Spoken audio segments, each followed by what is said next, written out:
আসসালামু আলাইকুম। প্রত্যেককে স্বাগত জানাচ্ছি আজকের ভিডিওতে। যুব উন্নয়ন অধিদপ্তরের অধীনে অফিস সহায়ক পদের পরীক্ষার ফলাফল কবে প্রকাশ করা হবে? আজকের এই ভিডিওতে সেই সম্পর্কে কথা বলবো। আপনারা জানেন যে গতকাল যুব উন্নয়ন অধিদপ্তরের পরীক্ষা অনুষ্ঠিত হয়েছে ২৭/৬/২০২৬-এ। তো আজকে এই পরীক্ষাটির ফলাফল নিয়ে কথা বলবো এবং এর আগের একটা ভিডিওতে আমরা কথা বলেছি যে এই পরীক্ষায় কাটমার্ক কত হবে। তো এখানে কাটমার্ক নিয়ে আমরা বিস্তারিত কথা বলেছি। এই পরীক্ষায় প্রশ্ন মার্ক ছিল হচ্ছে ৭০ এবং পূর্ণমান ছিল ৭০ এবং সময় ছিল ৬০ মিনিট। সো এই পরীক্ষার প্রশ্ন বিশ্লেষণ সহ বিভিন্ন বিষয়ে আমরা কথা বলেছি।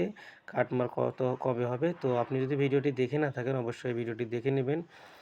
তো যুব উন্নয়ন অধিদপ্তরের পরীক্ষার রেজাল্ট প্রসঙ্গে আমরা যদি বলি, তো রেজাল্ট কবে দেবে সুনির্দিষ্ট করা কোনো ডেট তারা জানায়নি যে কবে রেজাল্ট দেবে। তবে আমরা যেটা ধারণা করছি যে ১ থেকে ২ সপ্তাহের মধ্যেই মূলত কর্তৃপক্ষ রেজাল্ট দেবে।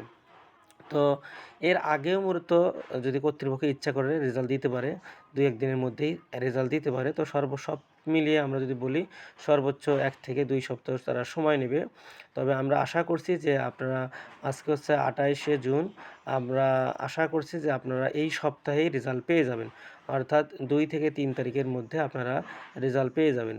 তো এটা কর্তৃপক্ষের একদমই একান্ত ইচ্ছা। তো আশা করছি আপনারা এই সপ্তাহের মধ্যে রেজাল্ট পেয়ে যাবেন।